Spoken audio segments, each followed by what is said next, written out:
അപ്പോൾ തസവുഫ് പറ്റ കുറഞ്ഞു പോയി. അതുകൊണ്ടുണ്ടായിത്തീരുന്ന വലിയ അബദ്ധങ്ങളാണ് നമ്മൾ ഉണ്ടായിക്കൊണ്ടിരിക്കുന്നത്. അപ്പോൾ ആർക്കും ആരെയും ബഹുമാനമില്ല.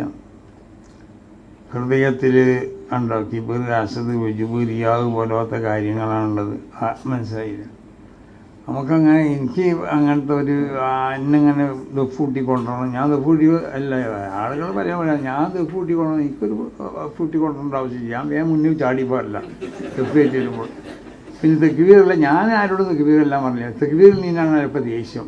പല എനിക്ക് തെക്കുവീർ ഞാൻ എന്താ ചെയ്യുന്നത് കുട്ടികളെ? ആൾക്കാർ തെക്കുവീറിന് നിങ്ങൾക്ക് ചെല്ലണ്ടെന്ന് പറയുന്നത് തെക്കുവീർ നല്ലൊരു സംഗതിയല്ലേ? ഞാൻ പറഞ്ഞ് ജലിപ്പിച്ചാണ് ഈ തിരക്കിടില്ല. ഞാൻ അതൊന്നും പ്രതീക്ഷിതല്ല. മനസ്സിലായില്ലേ? ഞാൻ അങ്ങനെ ദിവസം നടത്തി പോകുന്ന ഒരാളാണ്. അതാണ് എൻ്റെ പണി എപ്പോഴും. അത് എന്നോട് ഓതിയലോടൊക്കെ ചോദിച്ചു നോക്കിയാൽ മതി ഞാൻ ദിവസം നടത്തുന്ന സ്വഭാവ കാര്യങ്ങളൊക്കെ എങ്ങനെയാണെന്നുള്ളത്, ഇത് ദർശൻ്റെ ശൈലി എന്താണെന്നൊക്കെ ഉള്ളത്. അപ്പോൾ അത് ഞാൻ ദിവസം നടത്തി പോകണം, അത്ര മാത്രമേ ഉള്ളൂ. വേറെ ഞാനിങ്ങനെ സംസ്ഥാന പ്രസിഡൻ്റ് ആകുമ്പോൾ അല്ലെങ്കിൽ അങ്ങനത്തെ വലിയ കൊതികളൊന്നും എനിക്കില്ലായിരുന്നു. പിന്നെ എങ്ങനെ ഈ സ്ഥാനത്ത് എത്തിപ്പെട്ടു, അത്ര മാത്രമേ ഉള്ളൂ. അപ്പോൾ അതൊക്കെ ഞാൻ എന്തെങ്കിലും സെറ്റപ്പ് ചെയ്തു അങ്ങനെയൊന്നും ചെയ്യണതല്ല. ആരും എനിക്ക് വേണ്ടി തെക്കുവീർ ഇല്ലണമെന്ന് ഞാൻ പറഞ്ഞിട്ടില്ല. പിന്നെ തെക്കുവീറിൽ നിന്ന് വേറെയുള്ള പലർക്കും ദേഷ്യം ഉണ്ടെന്നൊക്കെ പറഞ്ഞു കേൾക്കുന്നതാണ്. അപ്പോൾ അതുകൊണ്ട് പിന്നെ ദേഷ്യമൊക്കെ ഉള്ളവർക്ക് അങ്ങനെ ഉണ്ടാവട്ടെ. അല്ലാഹു സുബ്ഹാനഹു വ തആല നിങ്ങളൊക്കെ തെക്കുവീറിന് അല്ലാഹു കബൂൽ ചെയ്യട്ടെ. ഞാനങ്ങനെ വലുതാവണമെന്നൊന്നും ഉദ്ദേശിക്കുന്ന ആളല്ല കേട്ടോ. അങ്ങനെ എനിക്ക് ഇന്നോടത്ത് ഇരിക്കണമെന്നില്ല. ഞാൻ ഇപ്പോൾ ഇവിടെ താഴത്തൊന്നും ഇരുന്നാൽ എനിക്ക് ഞാൻ പറഞ്ഞ ഈ മറ്റേ കൊണ്ടൊന്നും തന്നെയാണ് ഇല്ല. കാരണം എന്തുകൊണ്ട് ഓരോ കൊടുന്നേരുമ്പോൾ ബാഡെന്തോ സാധനം ഉണ്ടല്ലോ കൊടുന്നതിന് കൗത്തിലിടണേ. എനിക്കത് ഇടണമെന്നില്ല. ഇട്ടില്ലെങ്കിലും കുഴപ്പമൊന്നുമില്ല. ഞാൻ അവിടെ ഇരിക്കാൻ, ഞാൻ നിങ്ങളെ കൂടത്തിൽ ഇരിക്കാൻ ഇന്നവിടെ ഇരിക്കാൻ നിങ്ങൾ അയക്കൂല. അതുകൊണ്ടാണ്. അല്ലെങ്കിൽ ഞാൻ അവിടെ ഇരിക്കുള്ളൂ, ഇവിടെ ഒന്നും കയറി ഇരിക്കൂല. അപ്പോൾ ഏതായാലും നമ്മൾ പിന്നെ തസവുഫിലേക്ക് ഹൃദയത്തിനെ ശുദ്ധീകരിക്കാൻ വേണ്ടി നമ്മൾ ശ്രമിക്കാം. ആ ഹൃദയത്തിനെ ശുദ്ധീകരിക്കൽ ഏറ്റവും വലിയൊരു പണിയാണ്. അതിനൊക്കെ വലിയ നല്ല നല്ല ആളുകളായിട്ട് ബന്ധപ്പെടുമ്പോൾ ചിലപ്പോൾ നമുക്ക് സാധിക്കും. അതിന് പറ്റിയ ആളുകളെ കിട്ടണം. കിട്ടാത്ത കാലത്തോളം അത് ഒരു പ്രയാസം തന്നെയായിരിക്കും. മനസ്സിലായോ? അപ്പോൾ അതുകൊണ്ട് നമ്മൾ ദിക്ർ അതിന് പറ്റിയൊരു ദിക്ർ റുക്നുൻ ഖവിയ്യുൻ ഫീ തരീഖിൽ വസൂലി ഇലൽ ഹഖി തആല എന്നാണ്. അള്ളാഹുവിലേക്ക് ചെന്നെത്താനുള്ള ഏറ്റവും പ്രധാനപ്പെട്ട ഒരു ഘടകമാണ് ദിക്ർ. ബലുണ്ട്. അതുകൊണ്ടാണ് വക്കാന യദ്കുറുല്ലാഹ ഫീ കുല്ലി ഹീൻ, സർവ്വസമയത്തും അള്ളാഹു റസൂലിന് ദിക്റിൽ നിന്ന് പണിയുന്നുണ്ടായിരുന്നു. എപ്പോഴും ദാക്കിരുന്ന റസൂൽ അതാണ്. അപ്പം മഹാന്മാരുടെ സ്വഭാവങ്ങളൊക്കെ അങ്ങനെയാണ്. എപ്പോഴും നമ്മൾ ദാക്കിര്യങ്ങളാകാൻ വേണ്ടി ശ്രമിക്കാം. അതോടുകൂടി ദീനീ പ്രവർത്തനം നടത്തുക, ഇഖ്ലാസോട് കൂടി പ്രവർത്തുക, നല്ല നെയ്യത്തോടു കൂടി നടത്തുക. അതിന് അല്ലാഹു സുബ്ഹാനഹു വ തആല തൗഫീഖ് ചെയ്യട്ടെ. ഒരു വിശുദ്ധമായ സംഘടനൻ്റെ, പോഷക സംഘടനൻ്റെ അനുഭാവികളാണ് നിങ്ങൾ. അതിൻ്റെ പ്രവർത്തകരാണ്, അതിന് നേതാക്കന്മാരാണ്. ഈ ബോധം നിങ്ങളിൽ എപ്പോഴും ഉണ്ടാവണം. ആ നിലക്കുള്ള പ്രവർത്തനങ്ങളാണ് നിങ്ങളിൽ നിന്ന് ഉണ്ടാവേണ്ടതെന്ന് നിങ്ങളെല്ലാവരെയും ഓർമ്മപ്പെടുത്തിക്കൊണ്ടിട്ടു. നിങ്ങൾക്കൊക്കെ ഇവരൊക്കെ പറഞ്ഞു എന്തെങ്കിലും ഒരു പതിവാക്കാൻ പറ്റിയൊരു ദിക്ർ. ഞാനതിൻ്റെ ഒന്നും ആളല്ല. ഞാനതങ്ങനെ ദിക്റൊന്നും പറയലില്ല. ഇവരൊക്കെ ആവശ്യപ്പെട്ടതനുസരിച്ച് എന്നാൽ നിങ്ങൾ ചില ദിക്റുകളൊക്കെ പതിവാക്കിക്കോളി. നിങ്ങൾ റസൂലുള്ളാഹിൻ്റെ മേലിൽ എന്നൊരു ഫാത്തിഹ ഓതാം. ഇലാ ഹളറത്തി നബിയ്യിനാ മുഹമ്മദിൻ സ്വല്ലല്ലാഹു അലൈഹി വസല്ലം. പിന്നെ ഖുലഫാഉൽ അർബഅത്തിൻ്റെ മേലിലൊരു ഫാത്തിഹ ഓതാം. പിന്നെ മശായിഖു തറായി കരിയക്കത്തിൻ്റെ മശായിഖന്മാർക്ക് എല്ലാവർക്കും ഒരു ഫാത്തിഹ ഓതാം. പ്രത്യേകിച്ച് പിന്നെ മഹാനാവുന്ന ഷെയ്ഖുന ശംസുലുമ്മൻ്റെ മേലൊരു ഫാത്തിഹ. അത് കഴിഞ്ഞ ശേഷം എല്ലാ മുഅ്മിനീങ്ങൾക്കും വേണ്ടി ഒരു ഫാത്തിഹ ഓതാം. അത് കഴിഞ്ഞ് ഇസ്തിഗ്ഫാർ ഒരു 70 വട്ടം ചെല്ലാൻ കഴിയുന്നില്ല, അങ്ങനെ ചെല്ലാം. അതല്ലെങ്കിൽ ഇനി അതൊരു ചുരുക്കി ചെല്ലണമെങ്കിൽ കുഴപ്പമൊന്നുമില്ല. പക്ഷേ ചുരുങ്ങിയത് ഒരു 70 വട്ടെങ്കിലും ചെല്ലാം. ലാ ഇലാഹ ഇല്ലല്ലാഹ് 100 വട്ടം ചെല്ലാം. അല്ലാഹുമ്മ സ്വല്ലി അലാ സയ്യിദിനാ മുഹമ്മദിൻ വഅലാ ആലിഹി വസഹ്ബിഹി വസല്ലം. അതൊരു 33 വട്ടം സ്വലാത്തും ചെല്ലാം. കഴിയുന്ന ആളുകൾ യാ ലത്തീഫ് യാ അല്ലാഹ് ഒരു 129 വട്ടം, ഒരു 41 വട്ടം യാ ഹയ്യു യാ ഖയ്യൂം. അത് നിങ്ങൾ പതുമതി അതൊക്കെ പതിവാക്കുക. പിന്നെ എപ്പോഴും യാ ഖവിയ്യു യാ മത്തീനു ഫീ ശർറിൽ വാലിമീൻ, അതും പതിവാക്കുന്നത് നല്ലതാണ്. കാരണം നിങ്ങളൊക്കെ പൊതുപ്രവർത്തകരാകുമ്പോൾ പല നിലക്കുള്ള ഷെറുകളുണ്ടാവും. ഈ ഷെറുകളിൽ നിന്നൊക്കെ രക്ഷപ്പെടാൻ വേണ്ടിയിട്ട് പിന്നെ ഏതെങ്കിലും ഒരു ദിഫാഇൻ്റെ ദിക്ർ അത് ഹിസ്ബുൽ ബറായാലും വേണ്ടില്ല, ഹിസ്ബുൽ ബഹ്റായാലും വേണ്ടില്ല, ഹിസ്ബുൽ നസറായാലും വേണ്ടില്ല, നിങ്ങൾക്ക് അല്ലെങ്കിൽ വിറുദ് ജിഫായി ആയാലും വേണ്ടില്ല. അതിൻ്റെ ഏടുകളിലൊക്കെ നോക്കിയാൽ കാണാൻ കഴിയും. അത് പതിവാക്കി ചെല്ലുന്നത് നല്ലതാണ്, നിർബന്ധമായി പറയല്ല. നമുക്കിപ്പോൾ എല്ലാം കൂടി ഒന്നും ചെയ്യാൻ കഴിയില്ല. അഹബുൽ അമാലി ഇലല്ലാഹി അദ്വ മുഹാന, ചെയ്യണത് കുറച്ച് ചെയ്താലോ സുന്നത്തായ ഇബാദത്തുകൾ ചെയ്യുമ്പോൾ അതിൻ്റെ രൂപം അങ്ങനെയാണ്. അതോടൊപ്പം ഇത് ഇങ്ങനത്തെ വിരുദുകളൊക്കെ പതിവാക്കി പോകുന്ന ആൾ അതില്ലാതെ മുടക്കാൻ പാടില്ല. ഒരു ദിവസം ചെല്ലാൻ കഴിഞ്ഞില്ലെങ്കിൽ കവാ കൂട്ടണം എന്നാണ് ഇമാം നബവി തങ്ങൾ വരെ പറഞ്ഞിട്ടുള്ളത്. ഒരുത്തനിക്കൊരു വിരുദുണ്ടായി, ഒരു വളീഫത്ത് എനിക്കുണ്ടായാൽ ദിവസം അവൻ പറയണത് ഒരു ദിവസം പറയാൻ കഴിഞ്ഞില്ല, അവൻ അതിനെ കവാ കൂട്ടണം എന്നാണ്. അപ്പോൾ അതുകൊണ്ടിട്ട് പിന്നെ തെരീഖത്തിനോട് ബന്ധപ്പെട്ട സംഗതികളൊക്കെ അതല്ല ഇപ്പോൾ തോന്നുന്നത്. ഒരു തെരീഖത്തിനോടൊന്നും ബന്ധപ്പെട്ടുകൊണ്ടുള്ളതല്ല. അത് തെരീഖത്ത് വലിയ സംഭവമാണ്. തെരീഖത്തിൽ കടക്കണമെങ്കിൽ ഒരുപാട് അധികാറുകളുണ്ട്. നിങ്ങൾക്ക് പെടുന്നതിനെ കടന്നു വരാൻ പറ്റിയ ഒന്നല്ലത്. ഇതിങ്ങനെ ഫോട്ടോസ്റ്റാറ്റ് എടുത്ത് കൊടുക്കണ സംഗതിയല്ലത്. അപ്പോൾ തെരീഖത്തിലുള്ള ദുഖൂലിൻ്റെ ദിക്റുകളുണ്ട്, ഈ കടക്കാനുള്ള ദിക്റുകൾ, കടന്നു കഴിഞ്ഞിട്ടുള്ള പിന്നെ കുറേ അങ്ങനെ ഒരുപാട് ദിക്റുകൾ, ഉസൂലിയായ ദിക്റുകളും ഫുറിയായ ദിക്റുകളൊക്കെ ഉണ്ട്. അതൊക്കെ ചൊല്ലി കഴിഞ്ഞതിൻ്റെ ശേഷമായിരിക്കും ചിലപ്പോൾ നിസ്കാരത്തിൻ്റെ ശേഷം 12 പറഞ്ഞാൽ മതിയാവും ചിലത്. അപ്പോൾ അതുകൊണ്ട് ഈ 12 പറഞ്ഞ് നിങ്ങൾ നിർത്തണ്ട. ഒന്നുകിൽ ഒരു ദിവസം എപ്പോഴെങ്കിലും ഒരിക്കൽ, അത് രാവിലെയാണ് ഏറ്റവും നല്ലത്, ഇനി ഇഷാമഗ്‌രിബിൻ്റെ ഇടയിലായാലും വേണ്ടില്ല. അല്ലെങ്കിൽ പിന്നെ 2 നേരം പറയാൻ കഴിയുന്നില്ല. അങ്ങനെ ഈ പറഞ്ഞ ദിക്റുകളൊക്കെ ചെല്ലുക. അല്ലാഹു സുബ്ഹാനഹു വ തആല നമ്മളൊക്കെ സാലിഹ്യങ്ങളെ കൂട്ടത്തിൽ ഉൾപ്പെടുത്തട്ടെ. പിന്നെ നല്ല ദീനിനെ ഖിദ്മത്ത് ചെയ്യാൻ അല്ലാഹു തൗഫീഖ് ചെയ്യട്ടെ. നമ്മൾക്ക് ഹൃദയത്തിനെ ശുദ്ധീകരിക്കാൻ വേണ്ടി നമ്മൾ ശ്രമിക്കുക. ഞാൻ എല്ലാ സ്ഥലത്തുനിന്നും പറഞ്ഞതാണ്. ഞാൻ വേറെ കാര്യങ്ങളൊന്നും പറയില്ല. കാര്യങ്ങളൊക്കെ എന്തെങ്കിലും ആവശ്യം ഉണ്ടാകുമ്പോൾ പറഞ്ഞു. മറ്റത് ഞാൻ എപ്പോഴും എല്ലാ സ്ഥലത്തുനിന്നും ഉപദേശിക്കൽ ഇങ്ങനത്തെ കാര്യങ്ങളൊക്കെയാണ്. നമ്മുടെ ദീനി കാര്യങ്ങളൊക്കെ അതിവിടെ പ്രബോധനം ചെയ്യേണ്ട ഇതിൻ്റെ രൂപം അനുസരിച്ച് പ്രബോധനം ചെയ്ത് ജനങ്ങൾക്ക് ഇൽമിനെ പറഞ്ഞു കൊടുത്ത് അവരെ വിശുദ്ധമാവുന്ന അഹ്ലുസുന്നത്തി വൽ ജമാഅത്തിൻ്റെ ആശയങ്ങളും ബിദ്അഈ പ്രസ്ഥാനങ്ങളുടെ ആശയങ്ങളും തമ്മിലുള്ള വ്യത്യാസങ്ങൾ പറഞ്ഞു കൊടുത്ത് വിദ്യാർത്ഥി ഇവിടെ വളരെയധികം അത് ശക്തിപ്പെട്ട ഒരു കാലഘട്ടത്തിലാണ് നമ്മളുള്ളത്. ആ വിദ്യാർത്ഥിനെതിരിൽ നമ്മളെ മഹാന്മാരാവുന്ന ഉസ്താദന്മാർ ശബ്ദിച്ചതുകൊണ്ടാണ് ഇന്ന് ഈ കാണുന്ന നിലക്ക് സുന്നി ആദർശം നമുക്ക് ഇവിടെ പിടിച്ചെടുത്താൻ കഴിഞ്ഞത്. മഹാനാവുന്ന ഷെയ്ഖുന കോട്ടുമൽ ഉസ്താദ് പറഞ്ഞതുപോലെ മുജാഹിദ് ജമാഅത്തെ ഇസ്ലാമി പോലത്തെ ഇവിടെ കേരളത്തിൽ വരികയും അവരിവിടെ കാട്ടുതീ പോലെ പടർന്ന് പന്തലിക്കാൻ തുടങ്ങിയതാണ്. അപ്പോഴാണ് സമസ്ത കേരള ജമിയത്തുൽ ഉലമയുടെ പണ്ഡിതന്മാരും ഒറ്റപ്പെട്ട മറ്റ് പല പണ്ഡിതന്മാരും അവരുമായുള്ള മുവാലാത്തിനോട് ബന്ധപ്പെട്ടുകൊണ്ട് ഫത്വകൾ ഇറക്കിയത്. അതുണ്ടായിട്ടില്ലെങ്കിൽ അതിവിടെ പടർന്ന് പന്തലിക്കുമായിരുന്നു എന്നാണ്. അപ്പോൾ അതിനെതിരുള്ള വലിയൊരു പ്രതിരോധം മഹത്തുക്കളാവുന്ന നമ്മുടെ പൂർവികരാവുന്ന പണ്ഡിതന്മാരിവിടെ ഏർപ്പെടുത്തിയിട്ടുണ്ട്. അപ്പോൾ അവരിവിടെ ഏർപ്പെടുത്തുന്ന അവർക്കുള്ളതായ ആ റൂട്ടിൽ കൂടി മാത്രം നമ്മൾ സഞ്ചരിച്ചാൽ മതി. അപ്പോൾ ഭൗതികമായ താല്പര്യങ്ങൾ നമ്മൾ കുറക്കുക. വിശുദ്ധമാവുന്ന ഈ ദീനിന് വേണ്ടി വളരെ ഇഖ്ലാസോടു കൂടി നമ്മൾ പ്രവർത്തിക്കുക. സംഘടനയ്ക്ക് വേണ്ടി പ്രവർത്തിക്കുക. സംഘടനയിൽ ഉറച്ചു നിൽക്കുക. പ്രയാസങ്ങളുണ്ടാവും, പല പ്രയാസങ്ങളുണ്ടാവും.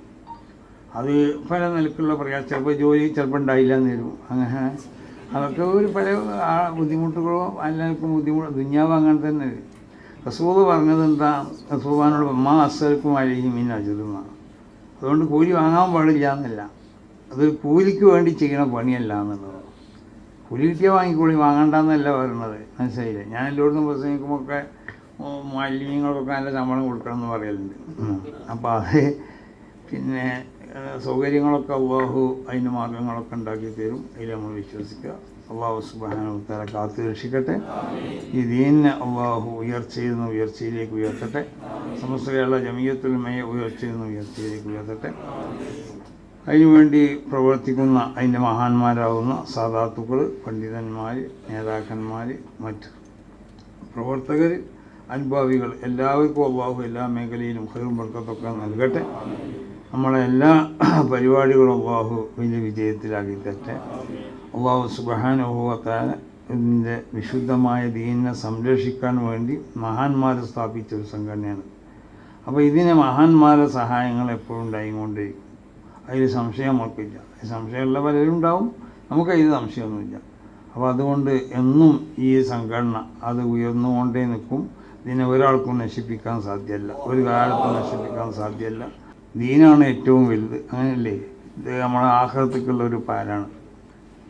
മഹാന്മാരാവുന്ന ആളുകൾ നമ്മളെ ശഫാഅത്ത് ചെയ്ത് സ്വർഗത്തിൽ വരെ എത്തിക്കാനും അതിന് കഴിയണവരാണ് മഹാന്മാർ. അവരൊക്കെ അങ്ങനെയല്ലേ 70,000 ആളുകൾ സ്വർഗത്തിൻ്റെ വാതിൽക്കൽ വന്നു. സ്വർഗത്തിൽ കടക്കാൻ വേണ്ടി ലാ യദ്ഖുലു അവ്വലുഹും ഹത്താ യദ്ഖുല ആഖിറുഹും എന്നാണ്. ആദ്യം വന്നവർ കടന്നിട്ട് അവസാനം വന്നവർ കൂടി കടക്കുള്ളൂ. അതിൻ്റെ അർത്ഥം എന്താ? അത് ഇമാം നബവി തങ്ങളൊക്കെ വഹദാ യദുല്ലു അലാ സഅതി ബാബിൽ ജന്ന, സ്വർഗത്തിൻ്റെ വാതിൽ വളരെ വലുതാണ് എന്നതിൻ്റെ മേൽ അറിയിക്കുന്നു. ഈ ഹദീസിനെ ബയാൻ ചെയ്തുകൊണ്ട് മഹാനാവുന്ന ശൈഖുന പറയലുണ്ട്, നബി ഇമാം തങ്ങളെ നിങ്ങൾ ഇത്രയൊക്കെ പറഞ്ഞാൽ മതിയോ? സ്വർഗത്തിൻ്റെ വാതിൽ ഇനി ചെറുതായിക്കോട്ടെ, കടക്കാൻ നേരത്തെ വികസിച്ചാൽ പോരെ. പക്ഷേ സ്വർഗത്തിൻ്റെ വാതിൽ വലുതാണോ ചെറുതാണോ അല്ല ഇവിടെ പറയേണ്ടത്. അതൊരു കാര്യം വേറുണ്ട്. ഇത് യഥാർത്ഥത്തിൽ തെരീഖത്തിൻ്റെ മശായിഖുമാരിലേക്കാണ് ഈ ഹദീസ് ഇശാറത്ത് ചെയ്യുന്നത്. തെരീഖത്തിൻ്റെ മശായിഖന്മാർ സ്വർഗത്തിൻ്റെ വാതിൽക്കൽ വന്നെന്ന് അവർ കടക്കൂല. ലാ യദ്ഖുലുഹു അവ്വലുഹും ഹത്താ യദ്ഖുല ആഖിറുഹും, അവസാനം വന്നവരോട് കടന്നിട്ടല്ലാതെ. ഇതന്നെയാണ് മൊയ്തീൻ ശൈഖ് തങ്ങളും പറഞ്ഞത്. അപ്പോൾ അവരെ മുരീദാരും നരകത്തിലില്ലാന്ന്, അതിന് നരകത്തിനൊക്കെ ലിസ്റ്റ് ഉണ്ട്. ഇത് ലിസ്റ്റ് മുമ്പേ തന്നെ തയ്യാർ ചെയ്യപ്പെട്ട ലിസ്റ്റാണ്. ആ ലിസ്റ്റ് നോക്കി നമുക്ക് മനസ്സിലാക്കാൻ കഴിയും, മനസ്സിലാക്കണവർക്ക്. അല്ലെങ്കിൽ ആ ലിസ്റ്റ് ചോദിച്ചാൽ കിട്ടും, അത് കൈകാര്യം ചെയ്യുന്ന ആളുകളെ കൊണ്ടിട്ട്. ആ നിലക്ക് സ്വർഗത്തിലേക്ക് അതാണ് ഹവായിജുക്കുമോ മഖ്ദിയത്തുൻ വൈറ അന്നനി ഉരീദുക്കുമോ തംശു തരീഖൽ ഹഖീഖത്തി, ശരിയായ റൂട്ടിൽ കൂടി നിങ്ങൾ സഞ്ചരിക്കണം എന്നാണ്. അപ്പോൾ മഹാന്മാർ ഇവിടെ രേഖപ്പെടുത്തി തന്ന റസൂലുള്ളാഹി സ്വല്ലല്ലാഹു അലൈഹി വസല്ലം തങ്ങളുടെ തിരുസുന്നത്തിൻ്റെയും വിശുദ്ധ ഖുർആൻ്റെ അടിസ്ഥാനത്തിൽ അവർ രേഖപ്പെടുത്തി തന്നതായ ഒരു റൂട്ടുണ്ട്. ആ റൂട്ടിൽ നിന്ന് വ്യതിചരിക്കാൻ പാടില്ല. അതിന് വ്യതിചരിക്കാത്ത നിലക്ക് നിന്ന് പോന്നാൽ നമ്മൾ രക്ഷപ്പെടുത്താൻ അവരൊക്കെ ഉണ്ടാവും. അപ്പോൾ ആഖിറം രക്ഷപ്പെടലാണ് നമ്മളൊക്കെ ലക്ഷ്യം. അതാണ് അബദിയാവുന്നതായ സഅദത്ത്, അതാണ് അബദിയാവുന്നതായ ജീവിതവും. അപ്പോൾ ഈ മരണം എന്ന് പറഞ്ഞാൽ അത് തനിച്ച ഒരു സാധനം ഇല്ലാതെയായി പോവല്ല. അത് അൽ ഇന്തിഖാലു ബിദ്ദാരി ഇലാ ദാരിൽ ഉഖ്റ എന്ന, ഒരു നാട്ടിൽ നിന്ന് മറ്റൊരു നാട്ടിലേക്കുള്ള മാറി താമസിക്കലാണ്. ഇതിന് ശേഷം ഒരു ജീവിതം ഉണ്ട് എന്നുള്ളത് വിശ്വസിക്കുന്നവരാണ്. അത് ഉണ്ടോ ഇല്ലയോ എന്നുള്ളത് പണ്ടേനെ തർക്കം.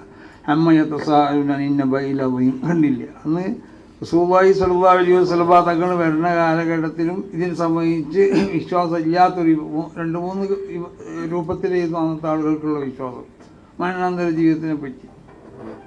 അപ്പം അത് വിശ്വാസം ഇല്ലാത്ത ആളുകൾ അന്നും ഉണ്ടായിരുന്നു, അത് എന്നും ഉണ്ടാവും.